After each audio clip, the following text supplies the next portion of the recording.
Hello, welcome to TTV News with some latest event in TayNinhTV. Ladies and gentlemen, on the afternoons of July 25th, in Immense Reef, the leadership delegations of TayNinhTV, led by Comrade Nguyễn Thanh Tâm, member of Party Central Committee, Secretary of Provincial Party Committee, and Chairman of Provincial People's Council, visited and paid their respect to General Secretary Nguyễn Phú Trọng at Reunification Convention Hall in Ho Chi Minh City. On behalf of the delegation, Provincial Party Secretary Nguyễn Thanh Tâm offered instance in front of the portrait of General Secretary Nguyễn Phú Trọng. The delegation members observed a minute of silence to commemorate the General Secretary. In the condolence book of General Secretary Nguyễn Phú Trọng, Provincial Party Secretary Nguyễn Thanh Tâm wrote, "The Party Committee, Government and people of TayNinh Province deeply mourn General Secretary Nguyễn Phú Trọng. His passing left boundless sorrow for the entire party, the army and the people of Vietnam. The Party Committee, Government and people of TayNinh always remember the General Secretary's advice during his visit and work in TayNinh, as well as his leadership and direction. Please give our heartfelt condolences to the family. Farewell, comrade." On July 24, delegations of Provincial People's Council, including Ms. Nguyễn Thị Kim Nguyên, Director of Department of Science and Technologies, and Ms. Nguyễn Thị Thu Hương, Deputy Heads of Economic and Budget Committees of Provincial People's Council, along with Tân Châu District People's Council delegation, had a meeting with voters in Thanh Nông Commune and Tân Châu Town. Voters in Thanh Nông Commune requested the relevant authorities to issue land use certificate for reduction land to residents in border areas. They also called for a clear regulation on the types of road that can be road and agricultural reduction in border areas.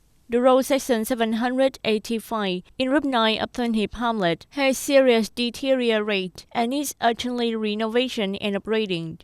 Tân Châu Power Company should promptly plan to trim rubber tree branches encroaching on power line.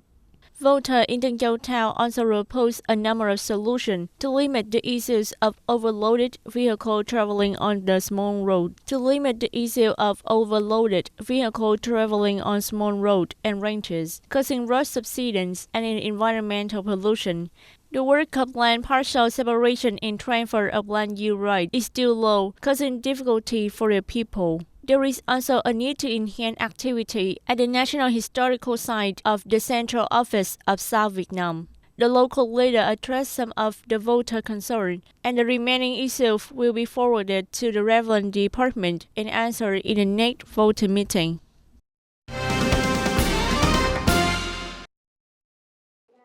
At the meeting, voters of Phước Thạnh Commune proposed several issues.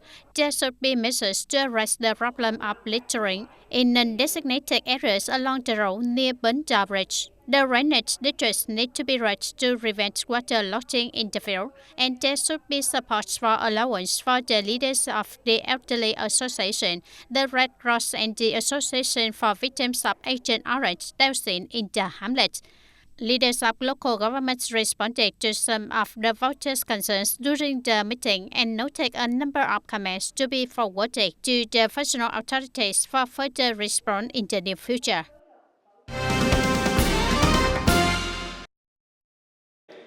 On the afternoon of July 24, the Party Committee of Trang Bang Tha Police held a mid-year summary conference on party work and police work for the first half of 2024 and outlined direction and tasks for the second half of 2024. Over the past period, Trang Bang Tha Police have detected 6 cases involving 10 individuals engaged in illegal immigration, prosecuted 1 case with 2 individuals, and handled 5 cases administratively.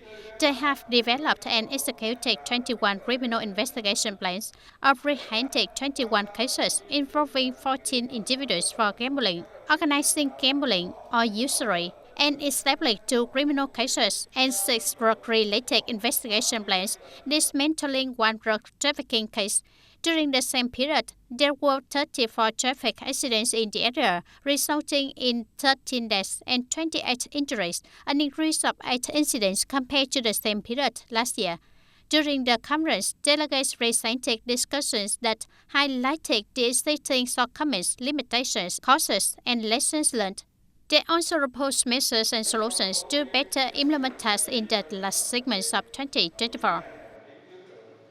On July 25, 2024, the Department of Education and Training coordinated with Vietnam Education Equipment and Production Investment Company to organize a training session for the teachers on using textbooks for grade 9 and grade 12 subjects of Can You book series. Before the training session began, the official and teacher observed a minute of silence. The 2024 and 2025 school year marked the continued implementation of the 2018 General Education Program for the secondary and high school, focusing on the innovation of the textbook program to ensure quality and effectiveness for grade 9 and grade 12 students. Please attentively and take note any part that need to be recorded so that when you get back to school, you can implement them thoroughly and effectively. Despite the limited time, it is necessary to understand the material in order to share it with students, colleges, and the community.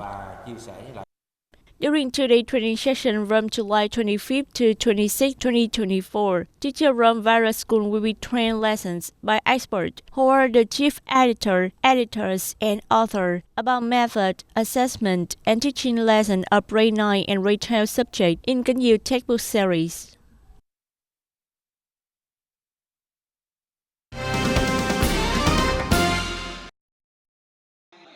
On the afternoons of July 24, the Vietnam Journalists Association, Sài Gòn Giải phóng Newspaper, and Military Commercial Joint Stock Bank, coordinated with the People's Committees of Thành Phước Cà Mau Gò Dầu District, donated 10 gifts to policy families in difficult circumstances in the locality. The delegation gave 10 gifts to 10 policy families with difficult circumstances in Thành Phước Cà Mau. Each gift is worth 2 million Vietnamese đồng, including necessity, and 1 million Vietnamese in cash. On this occasion, the Vietnam Journalists Association, Sài Gòn Giải phóng Newspaper, and Military Commercial Joint Stock Bank also donated 70 million Vietnamese đồng to repair a gratitude house for Mr. Phạm Văn Thiện, a policy family in difficult circumstances in Thành Phước Cà Mau.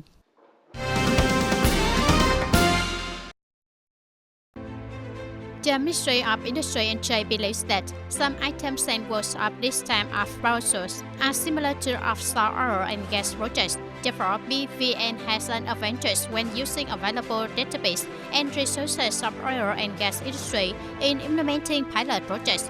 With another option, Vietnam Electricity Group (EVN) as a unit assigned to implement the capital has certain advantages when taking advantage of experience and capacity in investment, management, and operation of factories and transmission systems. This group also has the advantage of not having to negotiate prices because they are also the units that buys and sells electricity.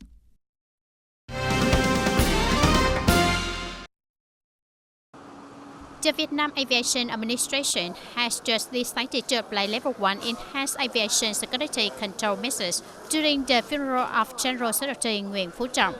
The application period is from 5 p.m. on July 22nd to the end of 24 on July 26, 2024.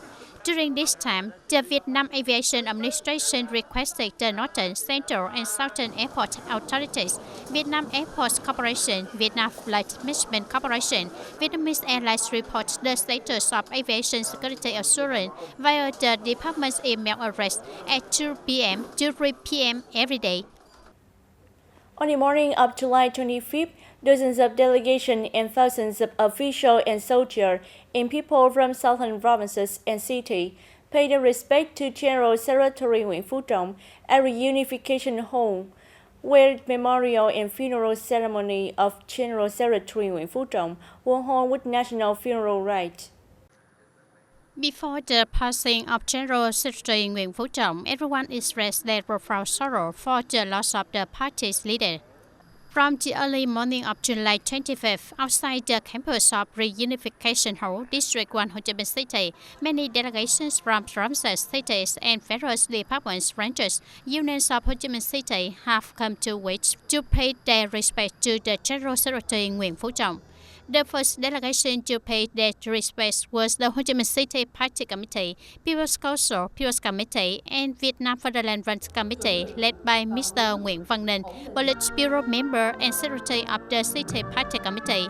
They spent a minute of silence and remembrance to honor General Secretary Nguyễn Phú Trọng, who is a moral and talented leader and always pays special attention to the city and the major economic hub of the country.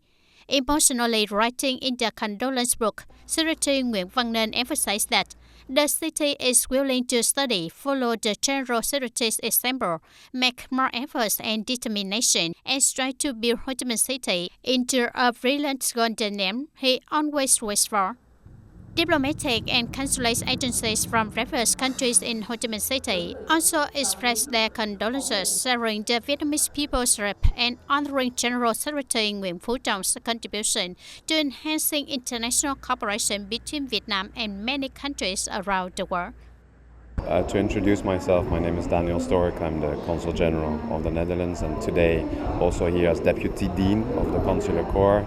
I think the General Secretary has meant a lot for Vietnam and has meant also a lot internationally.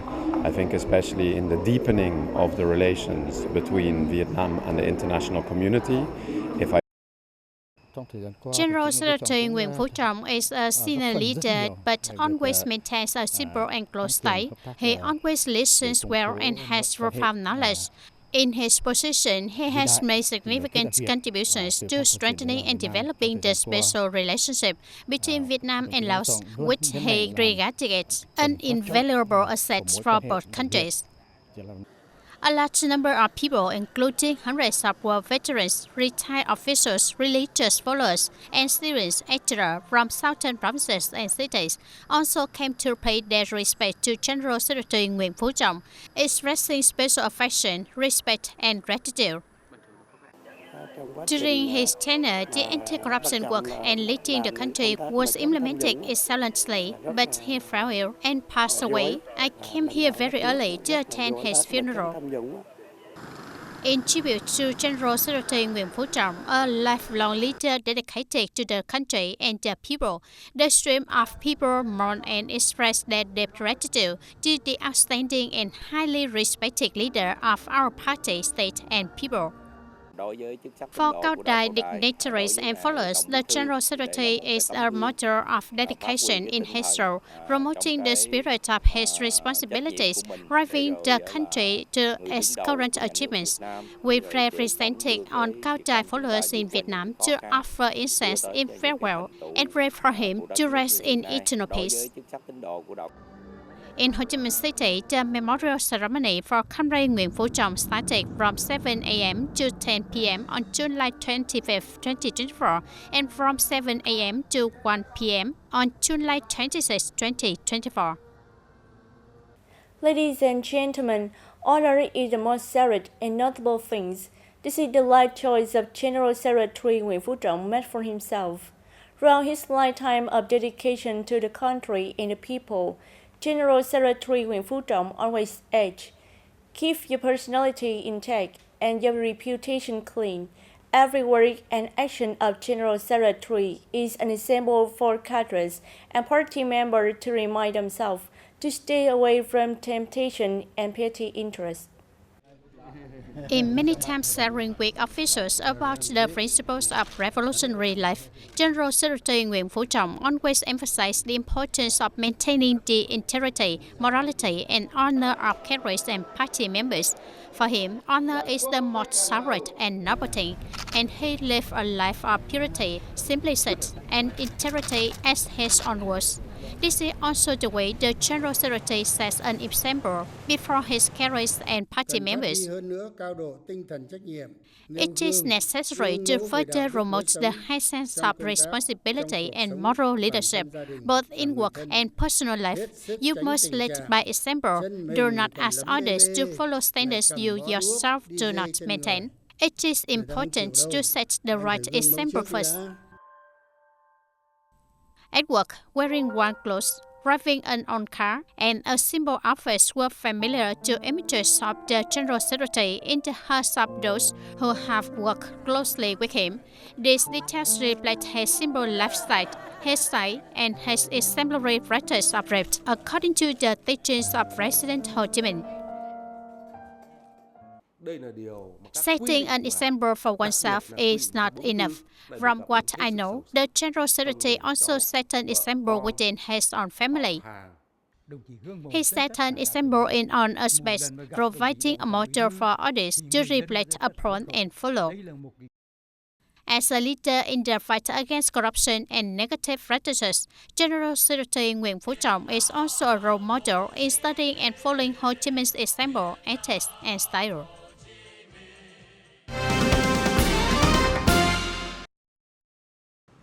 Up to now, the total loan balance in TayNinhTV has reached more than 362 billion Vietnam dong. The outstanding loan balance increased by more than 219 billion Vietnam dong compared to 2014, the time of implementing Directive Number 40 of the Secretariat. Credit scale has been expanded and credit quality has been improved. Policy credit capital has supported more than 26,000 poor households and policy beneficiaries with loans, helping nearly 1,000 households escape from poverty sustainably. Supported more than 3,000 pupils and students in difficult circumstances to get loans, creating jobs for 8,200 workers.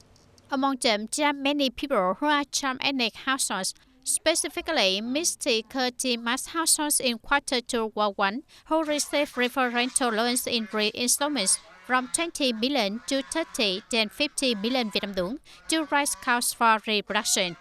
She always pays interest on time. Her top cost sometimes has up to 4 costs. Thanks to rising costs, she has income to buy a vehicle and rebuild a solid house. I borrowed 20 million Vietnam dong from the Bank for Social Policies, then 30 million Vietnam dong. The third time was 50 million Vietnam dong. When the herd of cows had 4 cows, they gave birth at once and made a lot of profit to raise children and buy a vehicle for them to work. I built and repaired houses, selling a lot of cows. I also pay a lot of interest each time, 1 million or 500,000 Vietnam dong. There are disabled households like Miss from Thanh Thúy, who lives in Quarter 3 War 1. She has difficulty working and has poor health.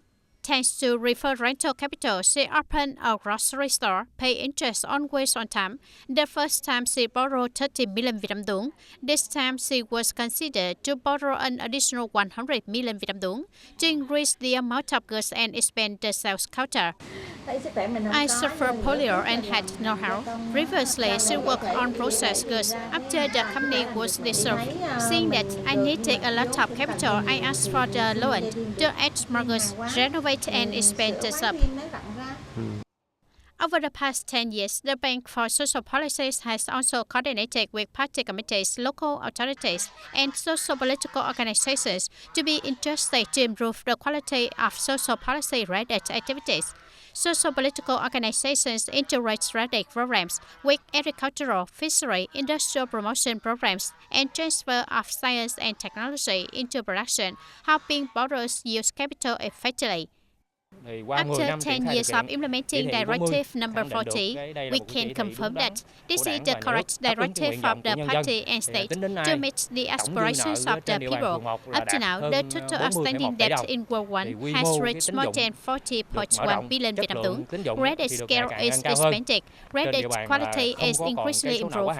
There is no overdue debt in the area, down 100% compared to 2014. After 10 years of implementing Directive Number 40 of Secretariat, it has continued to affirm the role and position of the Bank for Social Policies as an important tool in the cause of poverty reduction, ensuring social security, actively contributing to the implementation of national target programs and socio-economic development programs in many localities. And that's all for today, TTV News. Thank you for being with us and goodbye for now.